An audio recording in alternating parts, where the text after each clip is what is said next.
आजकल महंगाई इतनी बढ़ गई है कि महीने की शुरुआत में लगता है कि इस बार तो आराम से घर चल जाएगा, लेकिन महीने का आधा हिस्सा निकलते निकलते समझ नहीं आता कि पैसा कहाँ गया। सब्जी, राशन, दूध, बिजली का बिल, बच्चों की पढ़ाई, घर की ज़रूरतें और छोटे छोटे डेली एक्सपेंसेस। और महीने के आखिर में वही सवाल, इतनी महंगाई में घर का खर्च आखिर चले तो चले कैसे। लेकिन दोस्तों, घर चलाने के लिए सिर्फ ज़्यादा पैसा कमाने की ज़रूरत नहीं है। ज़रूरी है कि जो हमारे पास है उसे हम स्मार्टली मैनेज करें।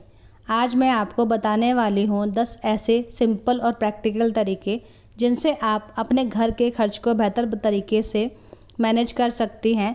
और साथ साथ मैं आपको ये भी दिखाऊंगी कि इन चीज़ों को आप अपने घर में प्रैक्टिकली कैसे कर सकती हैं। तो चलिए शुरू करते हैं। नमस्ते दोस्तों, मेरा नाम रजनी चौखट से आगे अपने इस चैनल में आप सभी का दिल से स्वागत करती हूँ। महीने का बजट ज़रूर बनाएं। सबसे पहला और सबसे इम्पोर्टेंट रूल है बजट प्लानिंग। महीने की शुरुआत में 10 मिनट निकालिए और बैठकर पूरा बजट बनाइए। कितना पैसा घर में आएगा, कितना राशन में जाएगा, बिजली और बाकी बिल कितने हैं, बच्चों पर कितना खर्च होगा और सबसे ज़रूरी कितना पैसा बचाना है।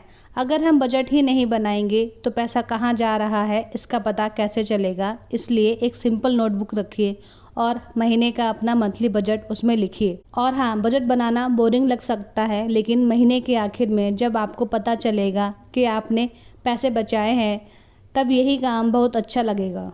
दूसरा तरीका है नीड और वांट में डिफरेंस समझना। कई बार हम कोई चीज़ इसलिए खरीद लेते हैं क्योंकि वो हमें अच्छी लगती है, लेकिन खरीदने से पहले खुद से एक सवाल पूछिए, क्या मुझे इसकी सच में ज़रूरत है। अगर आंसर है नहीं तो फिर इसे खरीदने की कोई ज़रूरत नहीं है। एक छोटा सा 24 आवर रूल भी रख सकती हैं आप। आज कोई चीज़ पसंद आई तुरंत ऑर्डर मत कीजिए, एक दिन का वेट कीजिए। अगले दिन भी अगर लगे कि इसकी ज़रूरत है तभी खरीदने के बारे में सोचिए। कई बार जो चीज़ हमें रात को बहुत ज़रूरी लगती है, सुबह उठकर लगता है अरे ये तो मुझे चाहिए ही नहीं थी, फालतू में खरीद ली। तीसरा तरीका है स्मार्ट ग्रोसरी शॉपिंग। मार्केट में जाने से पहले एक बार अपना किचन चेक ज़रूर कर लीजिए।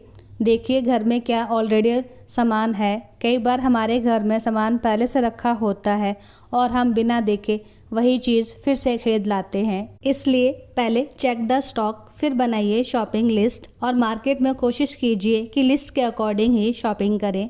क्योंकि मार्केट में जाकर जब सामने ऑफ़र दिखते हैं तो मन करता है ये भी ले लें और वो भी ले लें, और फिर घर आकर पता चलता है कि ज़रूरत की चीज़ों से ज़्यादा तो हमने ऐसी चीज़ ले ली जिनकी हमें अभी ज़रूरत ही नहीं थी। अब चौथा तरीका है फूड एक्सपेंस को कंट्रोल करना। मैं ये बिल्कुल नहीं कह रही कि बाहर का खाना बंद कर दीजिए, लेकिन अगर हफ्ते में कई बार फूड डिलीवरी या बाहर का खाना आता है तो एक बार महीने का टोटल कैलकुलेट कर देखिए। एक बार का खर्चा छोटा लगता है, लेकिन वही खर्च अगर बार बार हो तो महीने में एक अच्छी खासी अमाउंट बन जाता है। इसलिए कभी कभी घर पर ही कुछ टेस्टी बनाइए और फैमिली के साथ में फूड पार्टी कर लीजिए। पैसा भी बचेगा और फैमिली टाइम भी बचेगा। आप चाहें तो घर में, जैसे मैं बना रही हूँ यहाँ पे पीनट चाट, शाम को चाय के साथ में हल्की फुल्की भूख के लिए बहुत अच्छा है। आप पीनट चाट को रोस्ट कर लीजिए। एक टमाटर, प्याज और धनिया काट कर हल्का सा बारीक चॉप करके इसमें आप मिक्स कर दीजिए और कुछ मसालों के साथ में ये बहुत जल्दी और इजी बन जाती है। अगर बच्चे पीनट नहीं खाते तो आप इसकी जगह पे स्वीट कॉर्न भी ले सकते हैं, ये भी बहुत जल्दी और इजी बनता है। फट से बनने वाला एक छोटा सा शाम का स्नैक है, तो आप बच्चों को ये भी बहुत प्यार से और बहुत जल्दी दे सकते हैं। और साथ में ये हेल्दी भी है, तो एक अच्छा ऑप्शन है अपने लिए और अपने बच्चों के लिए। पांचवा तरीका है यूटिलिटी बिल को कंट्रोल करना। जब रूम खाली हो तो लाइट और फैन क्यों चलाना चाहिए, ज़रूरत नहीं है तो स्विच ऑफ कर दीजिए। इसी तरह पानी भी अननेसेसरी वेस्ट नहीं करना चाहिए। अब आप सोचेंगी अरे इसमें कितना ही पैसा बचेगा, लेकिन यही छोटी छोटी सेविंग्स पूरे महीने में डिफरेंस क्रिएट करती हैं। याद रखिए, small saving is equal to big budget. छठा तरीका, ये थोड़ा इंटरेस्टिंग भी है। कैलेंडर लेकर आइए और उसमें एक दिन फिक्स कर लीजिए और उस डेट को सर्कल कर लीजिए और उस पर लिखिए नो स्पेंड डे।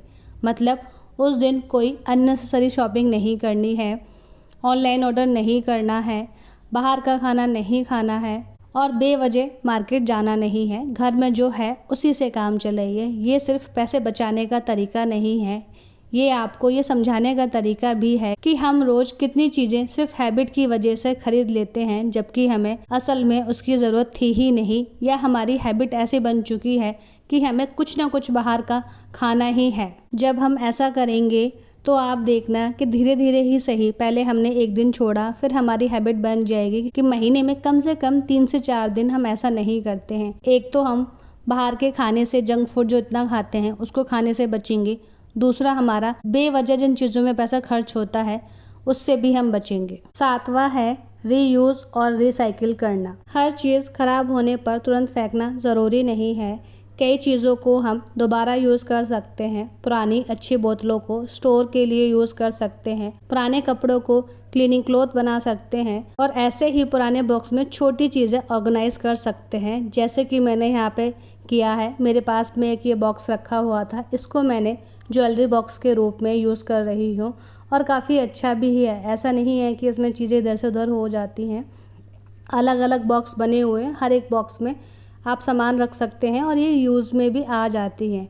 इससे हमारा वेस्ट भी कम होगा और अननेसेसरी शॉपिंग करने से भी हम बचेंगे। अक्सर हम कुछ ना कुछ शॉपिंग करते ही रहते हैं और आजकल शॉपिंग के समय इस तरीके के बॉक्स, कार्ड बॉक्स वगैरह आते ही रहते हैं और हमारे पास में इतने सारे इस तरीके के बॉक्स इकट्ठे हो जाते हैं। तो आप उनमें से जो बॉक्स अच्छा है, उसकी क्वालिटी अच्छी है, तो आप उसको इसी तरीके से यूज़ कर सकते हैं। इससे हर बार हर एक नया ऑर्गेनाइजर खरीदने की ज़रूरत नहीं पड़ेगी, पैसे भी हमारे बचेंगे। और बहुत सारे सामान ऐसे हैं, जैसे कि आजकल बच्चों के पास में बहुत सारी स्टेशनरी होती है, रबड़, पेंसिल, शार्पनर और भी कुछ इस तरीके के सामान, उनको भी आप इसी तरीके के बॉक्स में रख सकते हैं। और इस तरीके से जब हम सामान रखते हैं ना, तो हमारा जो बच्चों का स्टडी टेबल वगैरह होता है, जो बच्चों की अलमारी वगैरह होती है, वो मैसी नहीं होती। सारा सामान आप आराम से अलग अलग बॉक्स में रख सकते हैं, तो ईजी हो जाता है बच्चों के लिए भी और हमारे लिए भी। हमें जाकर स्पेशली उस सामान को ढूंढने की ज़रूरत नहीं पड़ती, बच्चे खुद ही जाकर अपना सामान भी ले लेते हैं। 8वां तरीका बहुत इंपॉर्टेंट है,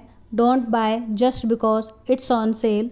आजकल सेल्स देखकर हमें लगता है कि अभी नहीं खरीदा तो मौका चला जाएगा, लेकिन सोचिए, अगर किसी चीज़ की आपको ज़रूरत ही नहीं है तो उस पर डिस्काउंट मिलने के बाद भी आपने पैसे खर्च किए ही ना। इसलिए अगली बार सेल देखकर खुद से पूछिए, क्या मुझे इसकी ज़रूरत है या सिर्फ डिस्काउंट देखकर खरीद रही हूँ। यही एक सवाल आपकी बहुत सारी अननेसेसरी शॉपिंग को रोक सकता है। 9वां तरीका है पे योर सेल्फ फर्स्ट। अक्सर हम सोचते हैं महीने के आखिर में जो पैसा आएगा उसे सेव कर लेंगे, लेकिन प्रॉब्लम ये है कि महीने के आखिर में अक्सर कुछ बचता ही नहीं है।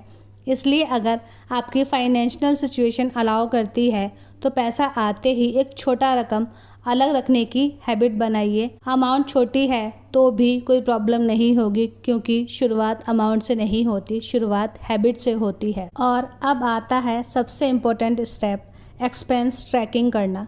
महीने के आखिर में बैठकर देखिए कि आपका पैसा आखिर गया कहाँ।